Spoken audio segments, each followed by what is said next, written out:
We're back with Jarrod Ochsenbein, Mr. PadSplit. I guess I'll call you Mr. PadSplit since you now have three. The last time we talked to you, you were working on your first one. First, you're taking a break at the moment. How are you feeling, Jarrod? Burned out. Yeah. Note to self: don't buy two houses at once and try to bring them both online within a 2 week period. So, Yes, and wow. entertain a 9-year-old. We'll get into that. And first, for anyone who hasn't watched the first two interviews with Jarrod, how did you even decide to specialize in this concept called co-living? And what is co-living? Co-living in general is rent by room model. So instead of having buying a property and having it as a long-term rental, or I guess others do the Airbnb thing, but this is renting the rooms in the house instead of the entire house. So So that is co-living. And then how did you decide that you wanted to do pad split? it kind of boiled down to my timeline, really. I have a goal. It's out here, and how do I get to that goal in my time frame? And the only things that really fit it were Airbnb, which did fit it, but with the municipalities and laws and the economy, it didn't seem like a good fit. Traveling nurses or renting out places close to hospitals and insurance things fit the bill too, but in the next 5 years or so, that's probably not going to be all that profitable or even needed because the nurses are catching up and some other things. So what fit the bill for me was the co-living. So basically it's process of elimination to get to the cash flow I needed to hit the whole FIRE thing, the financially independent, retire early thing. So That is a noble goal, especially many people want to spend more time with family. In your case, you've got a wife, you've got two kids, you've got a whole family life. yeah, That you three wanna, three kids. three Yeah. kids. Yeah. So you're busy and you left a full-time job, right? At Intel. 23 years. Tell us a little bit about Yeah. what it was like to transition after all that time, especially one company. It's crazy because not only are you, I, I'm not going to, I think it takes somebody who's a little different, let's say, because the system that we all live in is, hey, go to school, get a good job, and that's what we were taught. So to break out of that is tough. And then on top of that, leave a job that was very lucrative, let's say, to leave it to go pursue something that you don't know if it's going to work. It's a little crazy. I mean, just a little bit. At least everybody I talked to thought so, and my wife as well. But I saw the benefit long term, and also I'd kind of looked at where I was going. I had been promoted a few years prior, and I was on track to get promoted again. And believe it or not, that kind of scared me because I was like, man, I knew that if I did get that next promotion, I wouldn't leave. So it was kind of the, I don't know, there's some negative here too. What sort of prompted me to leave is my mother had a stroke, um, and she's in Arizona and I live in Oregon. So it just so happened Arizona was the state that I'd settled on for the investment. So it was a kind of a it worked out in a way. I'm not trying to say that that's, but anyway, my mom was down there, and so I went down there and spent her last few months with her, and she passed away last month. So sorry, not trying to be negative Nelly, but that's what happened. But it kind of gave me an excuse to leave Intel, kind of helped me. That combined with I wanted my 401k, and Fidelity told me I couldn't have it unless I quit. So I quit, but I negotiated a buyout as well. So I took all that money and put it into the first real estate property we bought. And then along that path, I know you'd asked the question, but along that path, I'd sold all the toys as well to pay for the furnishings and some of the costs and things along the way. So it wasn't just the buyout money because we had to survive as well. Very powerful life circumstances. I really appreciate you sharing that. And it often takes something very painful to be powerful enough to get us to do something new. So I think many people will resonate with that. I certainly can. And still, even when you've decided to leave something that's been precious to you and normal to you for 23 years, a good job at a company that it's a household name, especially among people that are into any kind of thing that's technical. A lot of us have Intel inside on a little sticker on our computers or whatever it might be. So it's a respected name, and I'm sure you had a good career there. How did you actually take steps into buying your first house that what you were going to use for PadSplit? Yeah, I had prior to leaving, or even the making the decision to leave in April, and there's no coincidence there either. April taxes is what sort of pushed me over the edge as well. I forgot to mention that. That was one of the main drivers on top of the other two I'd already mentioned. But I was getting taxed 44% on my bonuses, and also a pretty high tax rate. And so I live in Oregon, and I didn't agree with what the state was doing with the funds, and I also don't agree with the way the Fed's spending the money either. So I didn't agree with the way they were spending the money, so that upset me. So I wanted to save on taxes. And I'd mentioned this, I think, in the first video. I did some research, and I found a book called Tax-Free Wealth by Tom Wheelwright. And immediately after reading that book this is in April of 2023. After reading that book, it just clicked, and I just knew, like, man, this is the way to go, which is real estate. Prior to that book, I didn't have a plan to get into real estate or any of that. I just was trying to save money on taxes. But that book clearly tells you multiple times, hey, real estate's the way to go.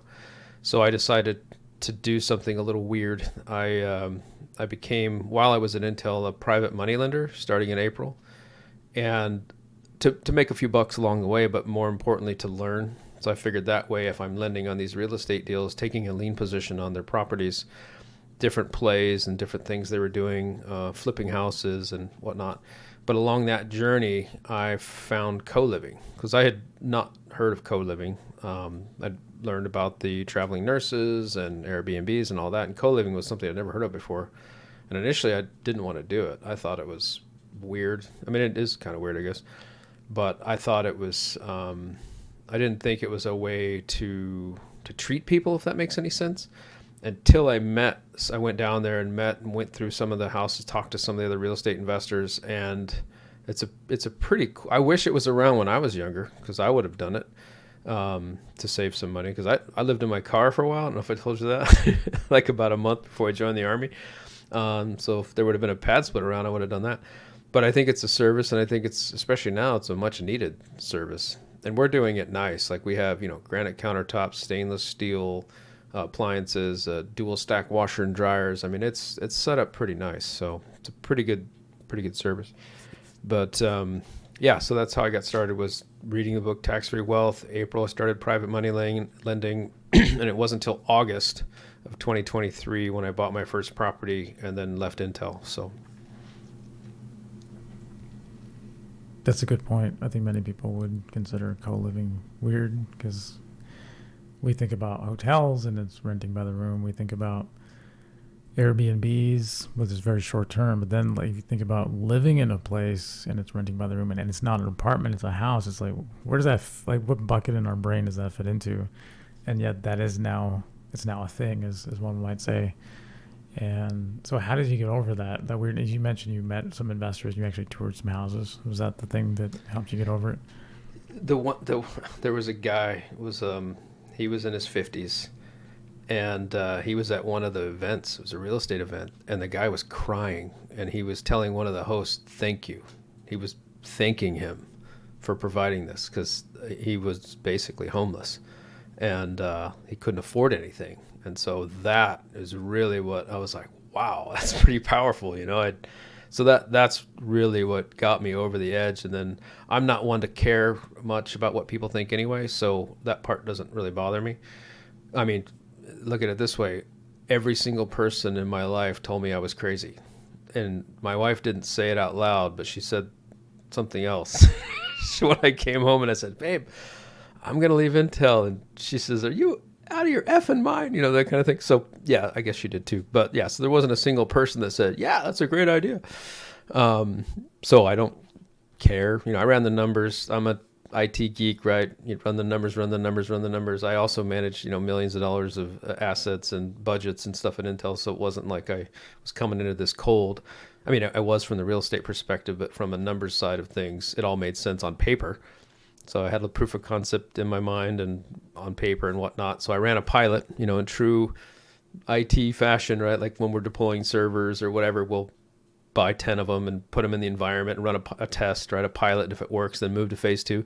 Same thing here, but I couldn't buy 10 houses. I bought one, right? Ran the pilot and it was successful and radically successful. We filled the house in 12 days, which is insane. And we were profitable almost our first month, which I don't know many people that, you know, come out of the gate like that. We got lucky 100%. I mean, we did it nice and all that, but you know, and we had the capital to do that. And then we moved in. I don't know if you want to get into the second house yet, but so did that and it worked out. So we decided to move to phase 2. Phase 2. Well, what are some of the lessons in that first house that you learned the hard way? I mean, you know you mentioned tenants, for example, had some issues there. Tell us about whatever you're comfortable. Yeah. So the way that we refer to the people that live in the house as members for legal reasons, just for anybody's listening. So I'll touch on that real quick. So the structure is such that a lot of the municipalities will have certain laws, right? I know Colorado just passed something that they can't ban multiple people in houses anymore. So if you're not, some municipalities have 3 family members, 5 family members, whatever the limit is, but usually they say you can't have more than X amount of family member or non-family members in a household. And so to mitigate that, to date, they haven't, it hasn't been breached, but to mitigate that, the way that PadSplit set it up was they created an LLC and you as a member have access to the house, just like a gym membership. And so you're not a tenant, you're a member. And the way the law is structured, it says that it says tenants, right? So the tenant is an LLC to your LLC or private ownership. So on paper, legally, there's one tenant, which is the LLC, PadSplit's LLC. And then the members of that LLC have access to the property. Therefore, they're members and they're not tenants. It's a legalese thing. But anyway, sorry. Yeah, some of the issues we had were, you know, when you're dealing with a lot of people in one house, there's bound to be issues, right? So I tried to put as many, I don't know, rules, guidelines, whatever we call them, up front as far as guests, you know, no overnight guests. And that turned into basically no guests unless, you know, authorized kind of thing, sort of. It's because, you know, if somebody has a person over all day long and they fight in the common areas, that kind of thing, someone comes over for an hour, couple hours, whatever, it's not the end of the world, right? But mitigate some of the fights that, you know, boyfriend, girlfriend have issues in the house, they're screaming at each other. That doesn't work. Also, on the finance side of things, I'll give you a couple things I screwed up on the first house if you want to know that. I'm sure your listeners would want to hear some of that as well. Whatever you're comfortable sharing. Yeah, so Arizona, I was thinking about cooling, right? AC.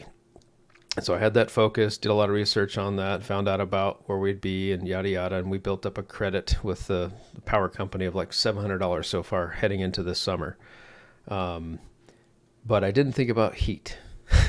I mean, I did, but not to the level of where it went to. So, and there was multiple facets to that. So I saw that the gas bill, this house has a gas furnace. It's not one of the swamp coolers or the reversible AC units that flip the other way for heat or anything like that. I don't know the name of it, sorry, but it was an actual gas furnace separate from the air conditioner and meant it ran on gas. Okay, great. Well, in the summertime, the bill was around $19. So I just decided, okay, I'll double it and call it $50, right? I doubled it and added $10 on top. So $50, that's what it should be for the heat, right? No. In January, my heating or my gas bill was $269. Wow. So, yeah. So it was an unusually cold January. So there's that. It was like 3 different things that happened all at once that added to that dollar amount. So it was a really cold January. The gas company during the winter months adds 34 cents on top of the 63 cents that they charge per therm. I didn't even know what a therm was. I still don't, but that's the unit of measure they use for gas. And okay, great. And on top of that, when I bought the house and I went through, I changed out. First thing I do is I changed out all the light bulbs, all the LEDs, and then I changed out all the switches and outlets and, well, not all the outlets, but the GFCIs if they look old, things like that. And I put timers in the bathrooms. One bathroom, I put a timer switch, and a very specific timer too.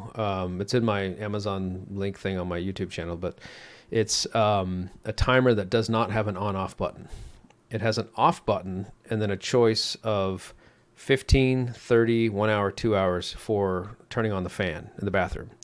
And then I also tie it to the light in the fan. So, when you turn the light on, the fan comes on. So that way the shower, if it's running, it takes the moisture out of it. So there's no mold, or at least help mitigate it. So I do that.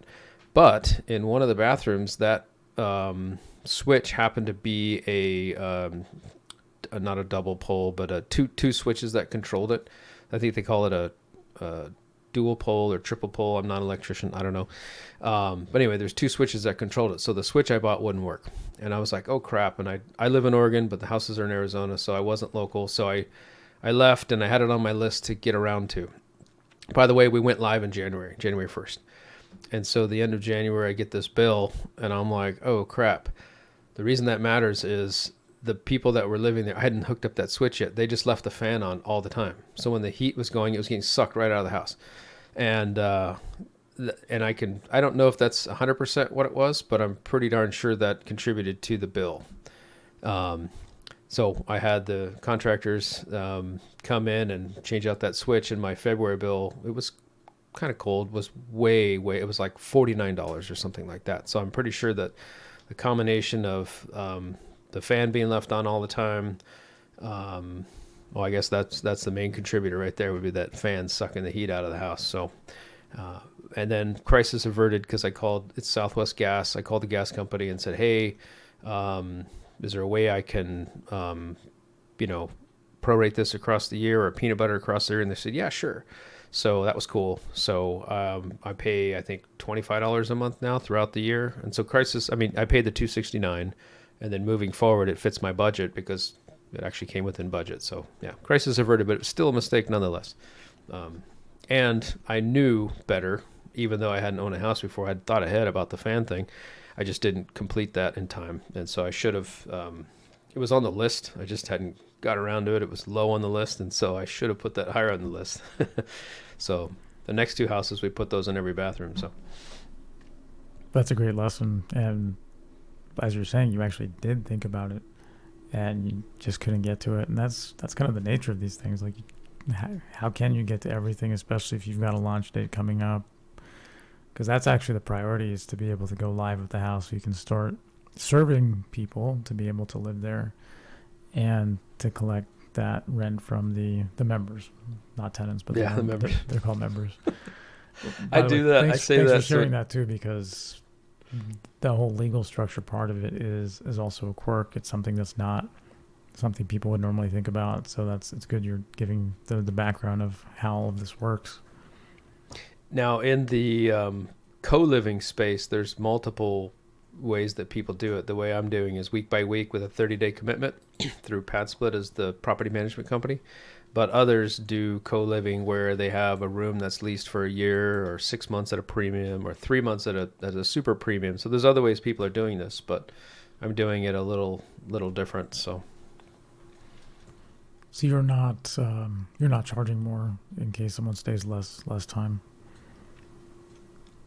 No, it's just based on week, but there is a 30-day initial commitment. So okay. It's kind of designed for, because we furnish the properties as well, and it's kind of designed for people that just need a place to stay and catch up on bills. Or I mentioned this, I think, before. I've got one lady who's a nurse, and she's now moving out. She's buying a house, so she stayed for, I think, 5 months, something like that. And during that time, she was working at 2 different facilities the whole time, and just saving as much as she could, and now she's buying a house. So that's really cool. I love hearing that kind of thing. but it's designed for catching up on bills or like what she's doing. Hey, save some money and buy a house, those kinds of things. So it's kind of neat to see those kind of things happen. So Those stories are great. Are you, by the way, collecting any of those stories for sharing? I guess I should, huh? Testimonials for your future members to hear about. Yeah, that's a good idea. I should reach out to her. Yeah, she's great. She's 55 years old. Would be And cool to even get on sessions like this and interview them and just what's your experience living in this property and being able to share that, because maybe that helps your future PadSplit portfolio. That's a great idea. Thank you, Sonny. I think I'll steal that from you and do that. Yeah. If they're willing, yeah. Yeah, of course, yeah, if they're willing. And I think many of them probably would be, and could even offer a little incentive here and there. But yeah, that could be good. Speaking of the members, you mentioned to me that one of the things you're doing now is interviewing members before you accept them as a member. So what kinds of things prompted you to start doing that? And then how do you interview them? What are the tips, the techniques, the questions? What do you look for? I run down the rules list, or the house, they call it the house manual, which is a really weird name, but that's what PadSplit calls it. Because I found that most people don't read, when I went into this, I kind of figured, but I wanted to just, that's why we filled it in 12 days, because I didn't vet anybody. I let PadSplit do that to see how it went.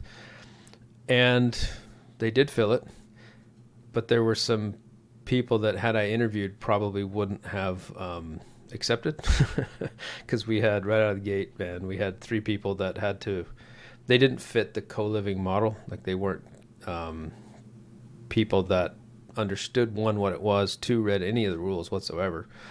We had one guy smoking in his room, cranking the stereo. He was on, I think, multiple substances. I don't know what, but we had requested him to vacate almost immediately. And it was 3 days. And then he, well, anyway, I won't get into his story. But we had some doors destroyed. We had an older gentleman with a scooter who did not know how to control that scooter very well, and just, ran amok.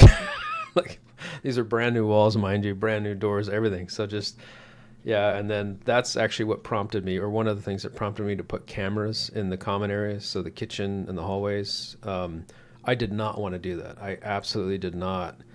And it's funny, I learned that I have to get out of my own way, because I'm not trying to generalize, but what I've observed is the females that are in the house love that. They absolutely love the cameras, which I hadn't thought about. Being a male, I didn't think about this. And some of the men have mentioned they don't like it. So for whatever reason, that's my observation. But I had to, because when I called PadSplit, it said, hey, this guy, the damage was the shape of his scooter. And it was on the ground level, the hole from his axle, the tire marks, everything. It was pretty much, you knew it was him. There's nothing else that would have caused that. Maybe, but so when I called PadSplit and said, hey man, this guy destroyed this door, just trashed it. What do we do? And it's like, well, what's the video footage say? I'm like, well, I don't have video. I'm like, why not? So, because I didn't want to put it in there. It's like, well, you're screwed then. I'm like, oh, great.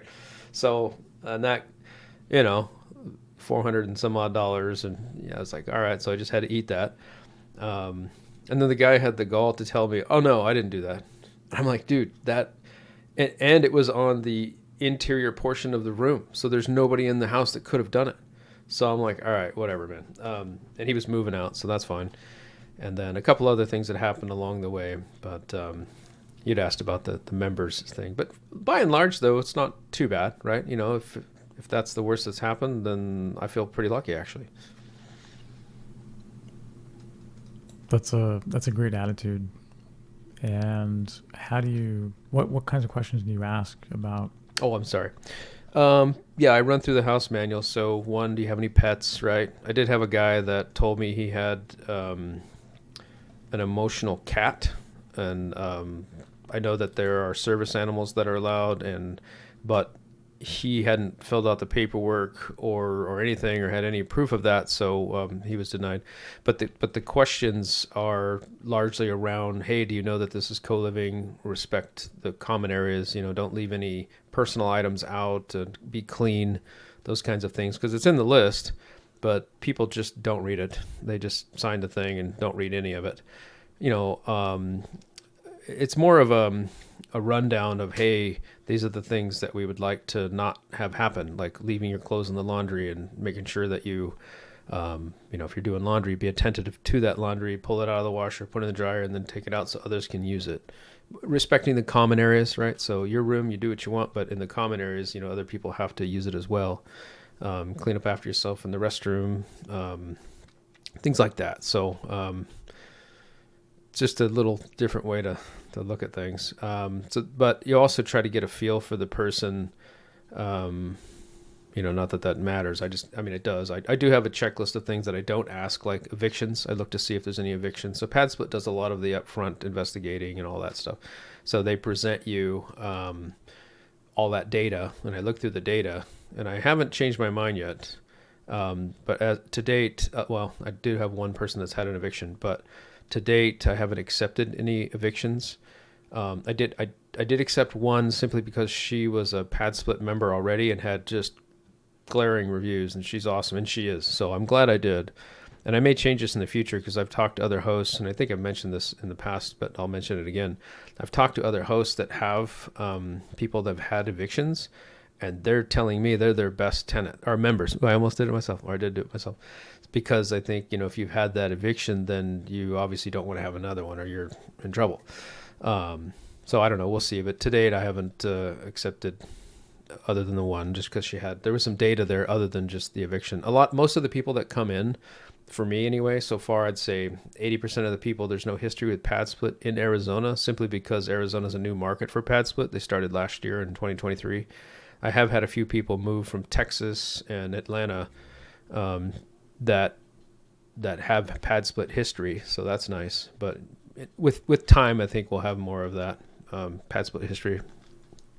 And some people move around too. So like, even though they move from out of state, like I got a guy that moved from Idaho, and he's been in our master bedroom in the first house ever since he's, started in January, and he tells me every month he's going to move because he works in Scottsdale, and that's a drive. If you don't know the area, that's a drive from Glendale all the way to Scottsdale through the traffic and everything. So that's crazy. So I've been expecting him to move the whole time, and he hasn't. But I think what some people do is they'll move to the state, get something, and then look for a place to live or transfer to another PadSplit, that type of thing. So we have some of that. We also have a lot of construction workers that come from different states, like Texas. There's a lot of construction that happens for 6-month intervals. So they'll stay for that 4 months and then go back to Texas, that kind of thing. So. But yeah, I'm not sure if I answered your questions about what I asked them. I basically just run down the list and see if they agreed to everything and they understood it. And if that's cool and they passed all the other criteria, then good to go. And then I ask them if they have any questions for me and that kind of thing. And I also make sure to let them know that there are cameras in the common areas, because I don't think I have that documented anywhere, but I tell them verbally. I probably should actually put that in there, because initially I didn't have that in the list, but I do now. So. Wow, that's great information.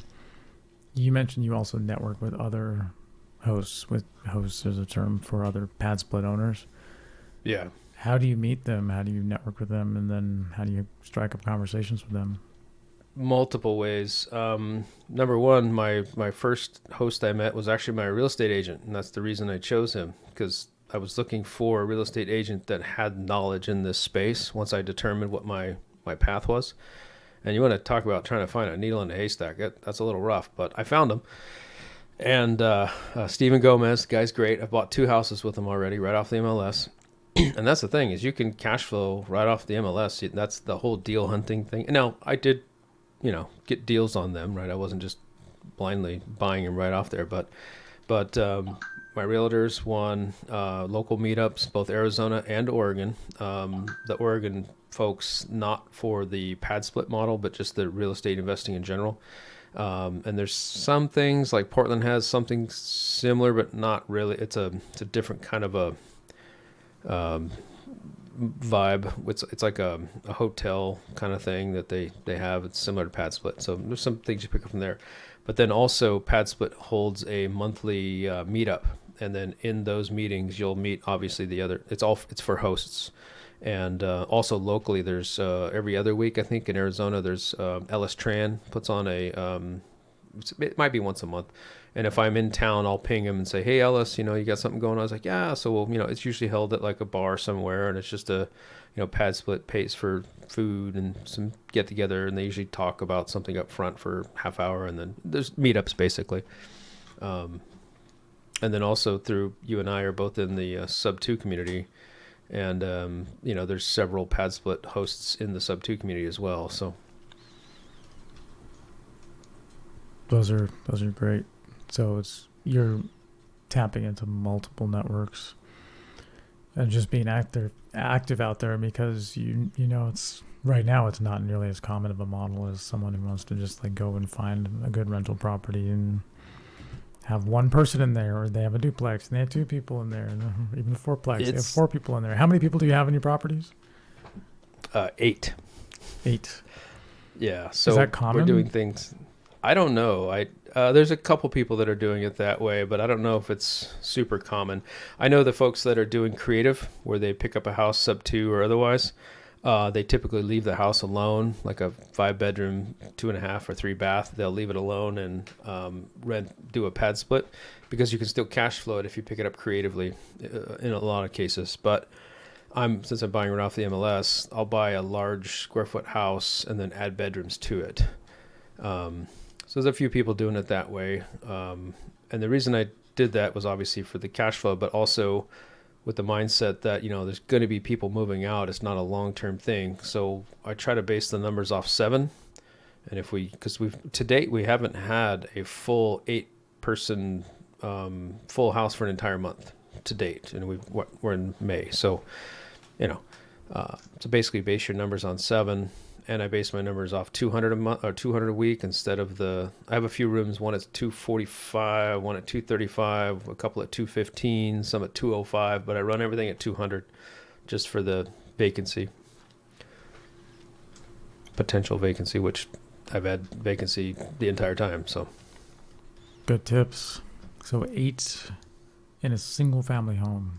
Any kind of zoning issues with that, or parking issues with so that? what I'm doing is my buy box is 2,000 square foot or better, no HOAs, no pool. Because when I talked to my lawyer, he said the second most common lawsuit in Arizona is something to do with pools. So I just stay the hell away from pools. And parking is the big one. So it's really hard to find my buy box house, especially because on top of that, a bonus that I look for is solar. So 2 of the 3 houses I have paid for solar, because if you're paying utilities, which you do in a PadSplit model, solar is a big deal, especially a paid for solar, no lease. So finding all of that in a house is really hard to do. But I've got 2 of the 3 that are solar. But parking's one of the biggest things. The first thing I do is when I'm looking through the lists, and I don't know how many hundreds of houses I've scoured through, and I've got title companies sending me things and other investors sending me things, so quite a bit. And out of all that, I found 3, right? 3 that worked. So you might say that that's impossible things to find, but it is, because I did it. But parking is the first thing I look at. So when I look at the house, if there's no parking, that's it. I don't look at anything else. It's an easy way to eliminate, filter, say no fast, that kind of thing. So, well, it's not an easy way. You have to physically, like Google Maps or the pictures, and take a look. Usually it's a corner lot or a wide mouth cul-de-sac, corner portion of the cul-de-sac, that kind of thing gets you the parking. So great to have that criteria to be able to know what you're looking for, and then to filter out fast, like you say, because you often have to look at hundreds of properties to know, even when you have a good agent like you do, and you have some idea of what you're doing after the first house. So speaking of which, how did you know that you were ready to go on to a second house? Like, what is the day-to-day management like, and how did you dial everything in enough where you said, you know what, I'm ready to do another one? So the good thing is PadSplit handles the people side of the house, the member acquisition, the marketing, all that stuff, the payment, that all the finances come through PadSplit, and I just have to manage the maintenance of the house. Occasionally, I get roped into some things, here and there. But like if something breaks, like the third house we bought, I'm skipping ahead here. AC unit right off the bat, had to spend $7,000 on a brand new 510 AC unit. Yeah, so that sucked. But yeah, so they manage all that. But as far as the day-to-day networking over the last year, I've met some great contractors, some handymen, electricians, plumbers, all that, cleaning ladies. I think I've gone through five. I said five before, but it was actually four. Four cleaning ladies until I found the fifth one, Paola. She's awesome. She does all the properties. I love this lady so much that I preach about her now, but to all the other hosts, and a large portion of the hosts in our area use her now. So, and I knew going into this, because this is how I do this. I've done this time and time again. I shoot myself in the foot because I spread the word about people that are really good, and then now it's hard to get her right. But that's okay. It's all about all of us, a rising tide raises all ships kind of thing. So I'm a good marketer for other people too sometimes. Like I'll segue real quick. Back when I was younger and I had a 6-month-old baby, my first child, Addison, she's 16 now. I really, really was apprehensive about leaving a young infant, basically not even a toddler, at a daycare. And so the first daycare we went to, day one, nope, didn't do that. It took us a couple weeks, found another one, because both my wife and I worked. And so the second daycare I found, I go there, and I stayed there half the day, right? Just hung out with her and played and everything. And one of the ladies there that worked at the daycare, she didn't own it or run it. I got to know her really well, Angelica. And she was great. And after about 6 months, she told me that she was leaving. And I was like, oh, no. And so I said, hey, well, what are you going to do? She goes, I don't know, but I'm getting out of here. I'm like, okay, well, why don't you come work for me? Just come to my house and watch the kids. And she's like, cool. Or watch the kid. I had another kid later on that she watched. So she did. And after about, 2 years of this, I was like, you're really good at this. You should start your own business, right? And I kept telling her this over the course of like 2 years, because I think Addie was like 3 or 4 at the time. So finally she did. And I shot myself in the foot because she started her own business. And then I had to take the kids to her. But that's okay, because it was awesome. It was good for her. The kids still went there for a couple more years. And that's fine, But yeah, so That's Paula, funny. so I, to answer your question, I built up a network of people that can help me run it remotely, a team, I guess, if you will. That's great. And was that part of you deciding, okay, now I'm going to look for number two? Yeah, because I felt like I had enough help, and I have I don't know if I told you this. I have a time window here, so I plan on going back to work, mainly because it was kind of loosely in the plans, but then in November of last year they passed the what is it, the Fannie or Freddie or one of those. You can now buy a fourplex with 5% down. So that to me, I was like, oh man, that's awesome, right? Like 50 grand, you can buy $1 million asset. So I'm like, all right, I can throw 100 grand at a $2 million asset, right? But in order to be bankable, I think you kind of need a job. So I figured within a year, I took the buyout from Intel, and if I can go back to Intel, that date would be August 15th. So it's a possibility. I don't know if it's going to happen or whatever. But now that I've got all 3 houses up and running and stabilized, I got my resume and I've been firing off job applications. So I don't want to come off like I'm retired or anything like that and just doing real estate. But to answer the question, yes, I built up a team. I felt comfortable, started looking and looking and looking, and then found a property, got it under contract, and then 9 days into the 10-day inspection period, I had to drop the contract. And then the construction cost was going to be too much for that property. So I dropped out of contract.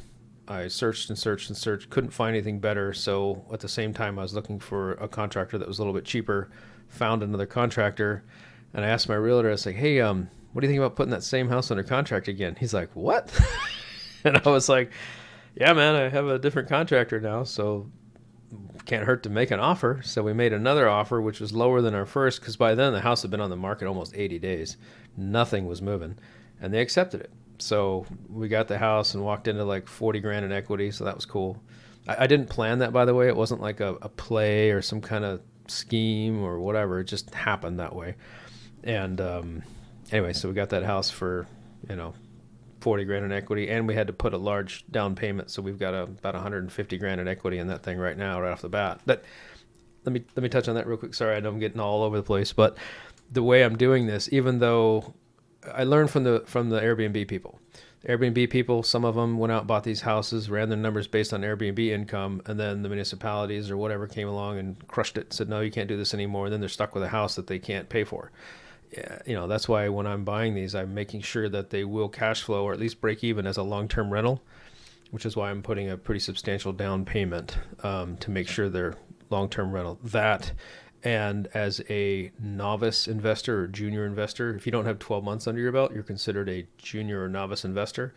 And so the down payment percentages on loans are higher than they would be if you were a seasoned or, you know, not a novice, a seasoned investor, basically, according to the lenders. So, yeah, I'm doing everything wrong, right? So buying multiple houses in a short period of time. But the reason I'm doing that is I'm trying to get everything stabilized before I go back to work, kind of thing. So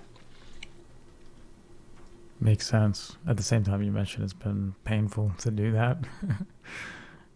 And before you talk about the painfulness of it, you somehow found a third house. How did that come about? yeah, that one came out of nowhere. I mentioned when I was looking for the second house, because the plan was just to get one more, get it stable, and then, you know, work on finding a job or whatnot and continue the private money lending and all that. But, and then let that one fill up. Because at that time, so now I got lucky. It started in January, and I think there was only 4 units in all of Arizona. So my house filled up in 12 days. Now, as of right now, what is the date today? The 18th, 7th? Yeah, 18th. Or I don't have my glasses on. 18th? Anyway, mid-May. 18th. There's 108 units online, and there's about 98 more coming online. So the market's somewhat saturated, and I knew that. So I wanted to just buy one more, and then I knew it was going to take longer. So we came online May 1st, and we have 3 people in the house, right? So it's going to take probably till the end of the month till we get anywhere near close to 7 or 8 or longer. Who knows? But when I was looking for that second house, I was researching, networking, talking to people, and there was a house that came up, and I did like it. It was very, very close to the 26th Avenue house that we bought, but the guy wanted too much for it. And so I was like, look, I can't pay that much. It was an off-market deal by another investor. He had a hard money loan on it, and he was trying to get out of that hard money loan. And I was like, look, that's too much. It doesn't work for me, but I can do this number. And he's like, I can't do that. Okay, cool. So fast forward a month or so, I buy the 26th Avenue house. I'm in the construction phase, and he gives me a call, and he says, hey, I'll take that number. I'm like, well, dude, I already bought another house. I'm good. And he's like, well, what would you pay? And I told him, and he's like, oh, we could probably do that. And I was like, well, hold on. Let me talk to my real estate agent to see if he wanted to partner up on the deal. And because I didn't want to put that much capital into a third house, right out of the way, right out of the gate. And so I gave him the number. Those two talked, and then he called me back. And so it was a lot less, 20 grand under what I had told him. And I was like, wow, that's great, because he's a deal guy. He's a hell of a negotiator, let me tell you. And so we were going to buy it together. And then, not at the last minute, but he had kind of thought, well, I don't know. Anyway, he said, hey, look, if you just want to buy it yourself, go for it. So I did. I just ended up buying it myself because it was a great deal. And so I thought, okay, well, here we go. We're buying a third one. It wasn't really in the plan, but I had the capital to buy it, and I have the reserves to hold it. And I know it's going to take, that one actually has 4 people in it, of the 8. And it's a 3 full bath house. And it was remodeled. This one was I couldn't pass it up because 1, it was a good deal. 2, the solar on it puts out twice as much as my Morton house does, 65 kilowatt hours a day. My bill last month was $4, right? So it's a hell of a solar, fully paid for. And when you're paying utilities, that's a bonus. And the construction on this was really good. I mean, they spent $120,000, I heard, on construction, and I believe it, because they replaced all the windows, double pane vinyl, all the floors, everything was done pretty much top notch. So The only thing I had to do was put in, and it was even furnished, right? Because they had tried to run it as a corporate housing for a few months and it didn't work. And so they switched up to PadSplit. And I bought it as a live PadSplit with one member in it, which I don't know. I probably wouldn't do that again, just because I didn't get to, set the ground rules and figure things out. And there was there was no fire smoke alarms in any of the rooms. There wasn't a fire extinguisher. There wasn't any of the stuff you need to make sure it's safe, right? So that kind of and I had to buy an AC unit. Like I had a member in there. It wasn't ready in my opinion. So I got it ready real fast. And that's the other thing is when I was down there getting the other one, I was doing this one as well. And also I didn't like the way that they had done some of the things. I didn't like the wardrobes they had in there. I didn't like the art they had in there. So we ripped all that out, changed some of the beds, put a queen in one of the rooms. Because it was a big room with a full in it, things like that. So, Wow, what an opportunity, though. I mean, you walked into an opportunity at a price that was even better than you initially thought, and it just seems like these types of things happen when you're out in the world doing things and taking risks and being out of your comfort zone. And I've seen this in my own life. I haven't done PadSplit so far, but it's amazing, and that's really. I think it's a testament to all the things you were learning, and somehow you were in the flow enough that the universe was like, hey, you're ready for this. Yeah, David Green, I don't know, about a year ago, I was listening to Bigger Pockets, learning like most people do. And David Green said something I thought was pretty profound that came to fruition here, which is, if you're up in the stands watching the football game, you're never going to recover that fumble. But if you're on the field playing the game, you at least have a opportunity to recover that fumble. Right. And this, I think, was kind of a small fumble by another investor. And I was there to pick it up and run with it. And I think it's going to be pretty lucrative. And we've got 200 in equity in that house right out of the gate. So, and that's in large part because we had to put a large down payment down because I was a risk, because I had 2 other properties as a junior investor, novice investor, whatever the hell they call it. So picking up a third is like a lender looks at that and goes, what the hell? So the only way I could get that done was a DSCR backed by a private lender. So it wasn't any mainstream. Oh, wow. And they're out there. Yeah, it's interesting. There's people out there that are crazier than me and will back people, or people with a lot of money, obviously. And you're paying a higher rate, and you're also I had to put 30% down. I mean, it was a big down, but it was worth it because I thought it was a good property. So it's a nice neighborhood. Like I said, it didn't fill. It has 4 members in it, and the other one only has 3. But then again, it was live when I bought it. So, and there was a whole dispute with me and PadSplit because the person that brought it online under their new pay structure, and I don't like the new pay structure. The new pay structure is 8%.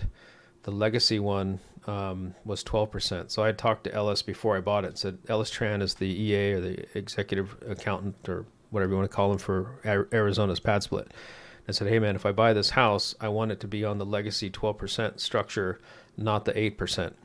And people listening to this are going to say, that's dumb. You should take the 8%. The reason I like that is because with the 8% model, they charge the first 10 days. And if you do the math, it takes about 7 to 8 months to make that back. Well, most people don't stay that long, 4, 5, 6 months top. So you're never going to recoup that cost in general. And so that's why I like the 12%. I pay it as I go, right? And that way, because every time somebody new moves in, they take the first 10 days. But on paper, it looks great because it's 8%. Now, that's only going to be good for the next year. So all 3 of my leases are at 12%. And in January of next year, we're going to see how it goes. But it'll be better at that point because, in theory, I'll have populated houses. And so if I do have somebody move out and then move in, it's a one room hit, and that 10-day hit for one room. Whereas now, brand new houses, every single room, you're taking that 10-day hit, all of them.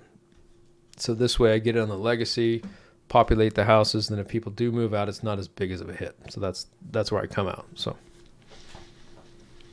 great info. Percentage-wise, what is the potential for ROI of a pad split? Let's say one of your 8-unit houses, single-family houses, versus just keeping that house as is and renting it out to, let's say, one family? What's the difference in potential income there? Night and day, because right now with the rates where they're at and the prices of the homes haven't come down, you're lucky if you break even. Now you can find it, well, I guess if you're paying the normal down payments, right? Yes, of course you can make anything cash flow. I mean, hell, you can buy it cash if you want. But if you're trying to put a 3.5 or 5% down on a property and trying to make it cash flow in Arizona anyway, that's really hard to do. I did find a house in Mesa, and I'm still pissed that I didn't buy it, because it would have cash flowed probably around $300, something like that, on paper anyway. And I didn't buy it. Actually, this is how crazy things were. It came on the market in Mesa, and I think it was like around $400,000, which is pretty cheap in this area of Mesa. And I saw it. I mean, it came up almost immediately, and I saw it, and I was running the numbers, and then I was kind of him-hawing around, and I only waited about a half hour. I mean, from the time I saw it to the time I ran the numbers, and I decided, all right, I'm going to call my realtor Steve and say, let's buy it and let's do a long-term rental, which wasn't my play, but I was going to do it anyway. And it was already off the market. I mean, it was pending. I was like, you got to be kidding me, because it was a good deal. And that was the only time I saw something worth buying, in my opinion, that would make sense. So in general, it's really hard to make, in my opinion, in Arizona, making these properties cash flow as a long-term rental. So the delta there is nothing, unless you consider IRR, if you wanted to buy it and break even for like somebody else's goals, for like maybe a equity play, right? They don't care about cash flow. So my goals are cash flow as much as I can get. Because of my situation, not employed, right? So it's kind of important. So that is probably like zero or breaking even as far as cash flow to a $1,800 to $2,200 net a month if it's fully populated house. But like I told you before, I run the numbers at 7 of the 8 in my circumstances, 7 of the 8, and at $200 a week. So, but yeah, we've had a $1,750 net month. So the first house is profitable. Great. But if you look at the portfolio now that I added 2 more houses right away, we're not even breaking even. So we just got to, we have 2 more tenants or members. I said it again, didn't I? 2 more members moving in, 1 today, I think, and then, 1 tomorrow, and then 1 Monday. And then we'll be at 15 of the 24, and that's the break even point. 15 is just breaking even. So the way I look at this is in an 8-bedroom house, the first 4 bedrooms pay the mortgage, the 5th bedroom pays the utilities, and the 6th, 7th, and 8th is all profit. Loosely, that's about how it works out.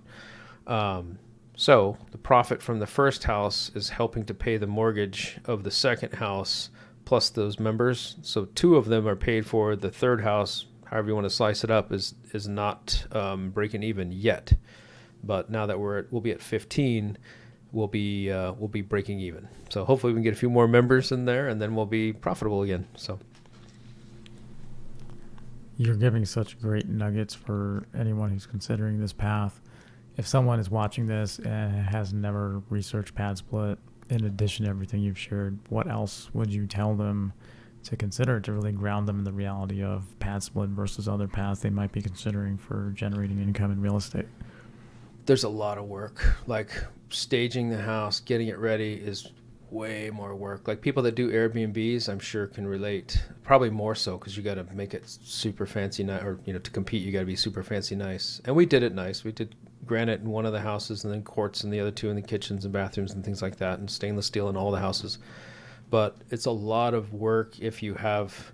I guess it depends on your standards, right? If like I could have, like the second house I bought, it was ready the day I bought it. I mean, as far as the common areas, I mean, I had to add bedrooms in my play. I wanted to add more rooms to rent. So that part of the construction had to be done, in my opinion. But the common areas, there is Formica countertops. The floors were functional. Everything was functional, but I just didn't like it. And I know a lot of people would look at me and say, dude, what are you doing? Just get it up and running and make some money and then fix it later. Well, if you've ever tried to fix a property with people in it, it's kind of rough. Plus, I have a kind of a weird mind. Like Alex Hormozy talks like this. you can look at it as housing, or you can look at it as a business, as a service. I'm trying to provide a service, like a top-notch service. And if you look at my scores on PadSplit, I have it's excellent, right? And I'm trying to maintain that. And I know over time I'll have dips and whatever. Like I had one guy rate me as a 1 because he was pissed off because I asked him to clean up after himself, and then he moved out, and that's fine.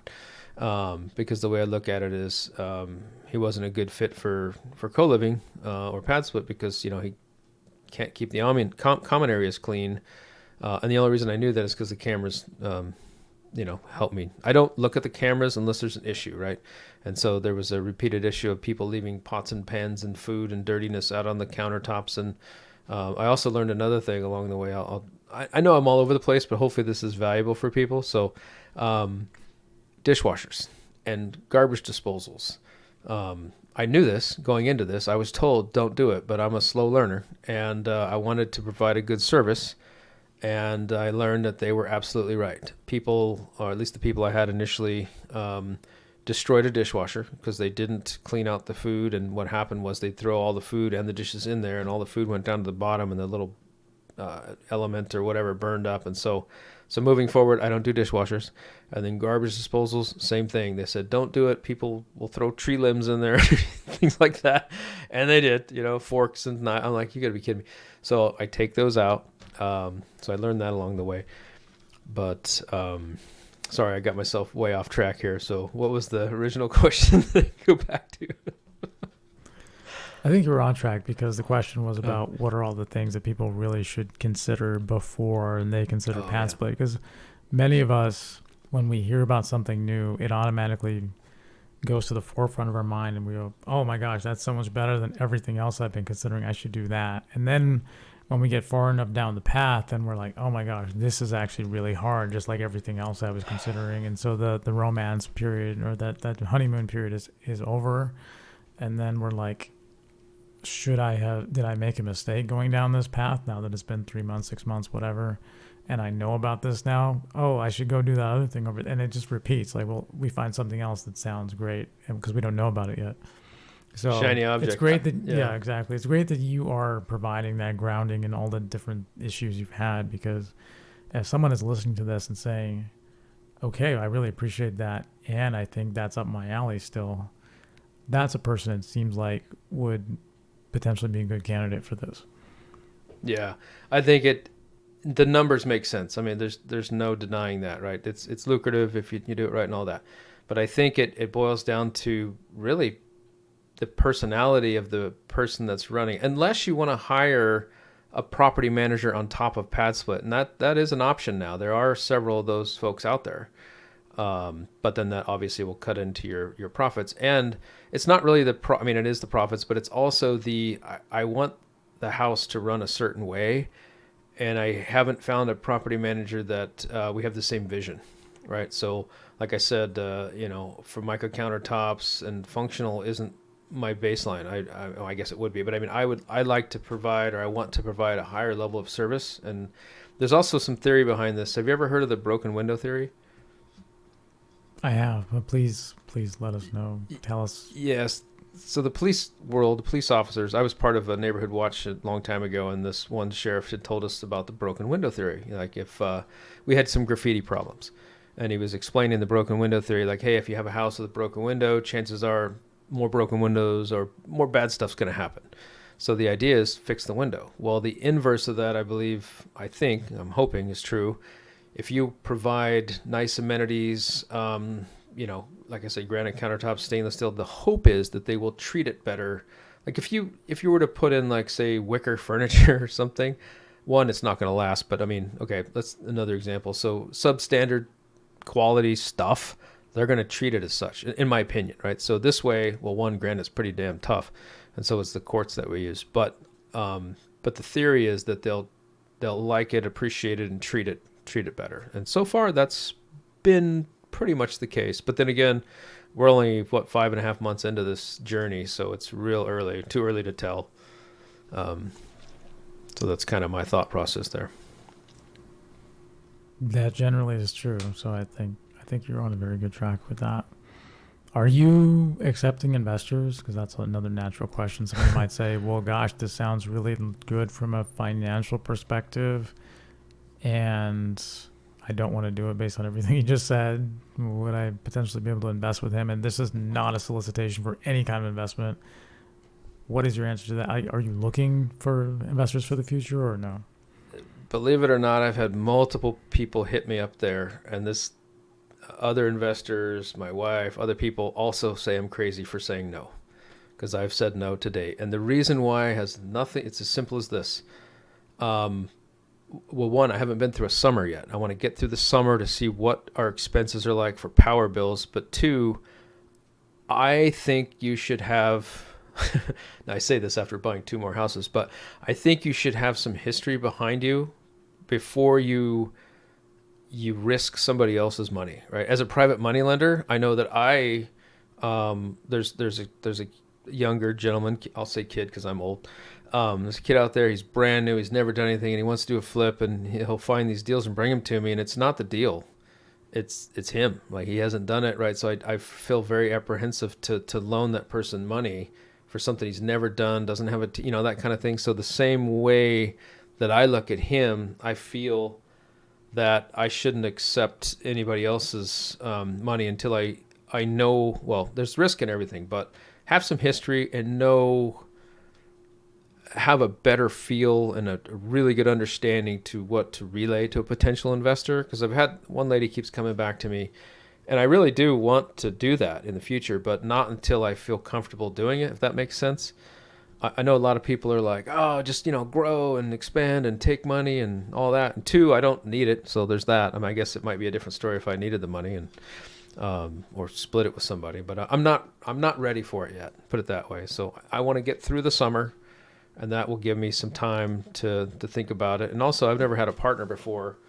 And I really like to do things my way because I mean, you can talk to the property manager. I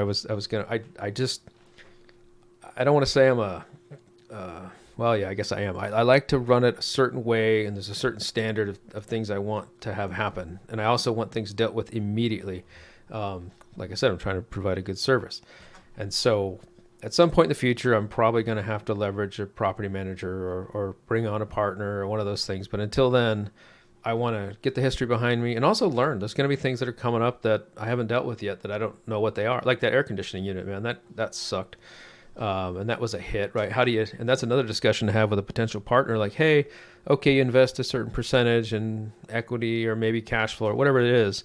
But then those discussions like, all right, if some major CapEx event happens, how do we break that down, right? Is it split or, do I pay for, those type of things. So if I have history behind me, then I can talk to them in the future and say, hey, here's what I've experienced. Here's some things to talk about, right? Whole lot of reasons not to do that right now. But after the summer, then I'll start maybe being more open to that. Sounds like you're going to wait and see, and that's an honorable thing because you want to get that experience. And then it also sounds like you are open to it in the future. So somebody can sort of reach out to you and join your tentative waiting list. Yeah. Just like there's probably a waiting list for people to get into PadSplit houses too, given all the demand for them now and the lack of inventory. I think in some markets, yeah, but I wish there was more demand in Arizona right now because we're not even we're halfway full in 2 houses and then 7 out of 8 in the other. Are there markets that you've seen are better for PadSplit than Arizona? At times, like Florida was booming in there for a while. And then Atlanta I think they have 4,000 or 5,000 units online, mostly full.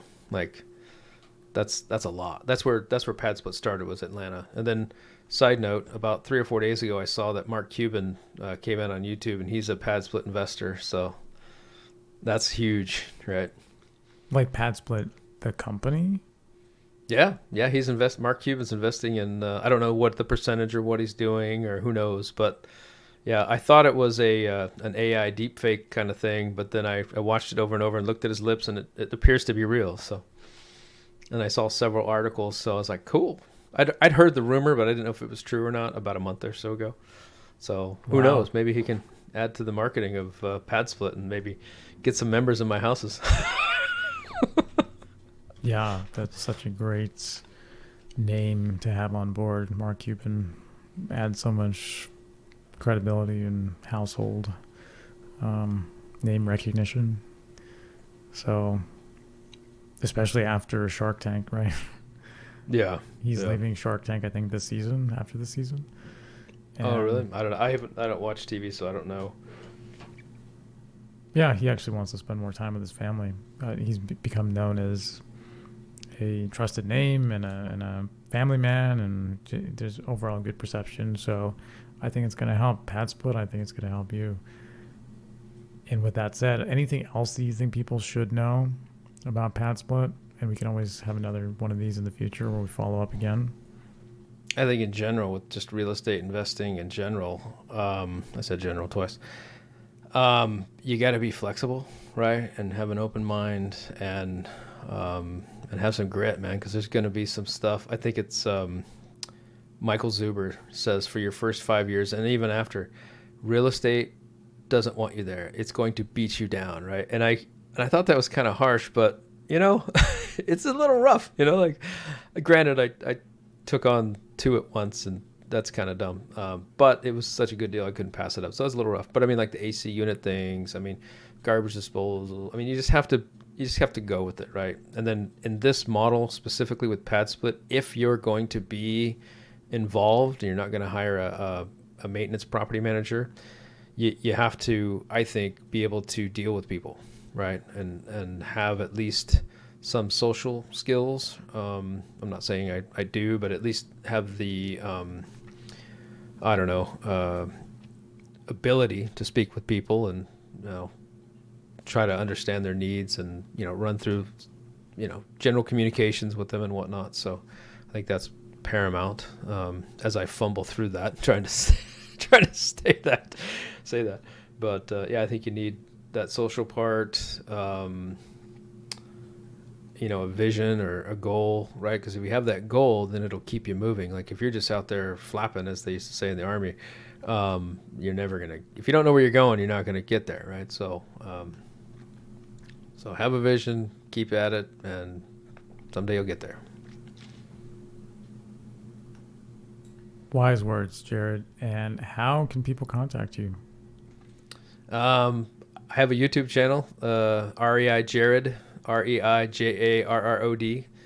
I started putting some effort into social media, not for monetization, but just for more networking. Same name on Instagram, but haven't used that much lately. But they can, I guess I do have an email address, but I'm not sure if I want to put that on here. But yeah, I guess they can contact me through either Instagram or YouTube. Be the best way. I can put your email address if you want in the sure. in the show notes. Yeah. Cool. All good. Jarrod, thank you so much, and I look forward to catching up with you again. Awesome, man. It's fun.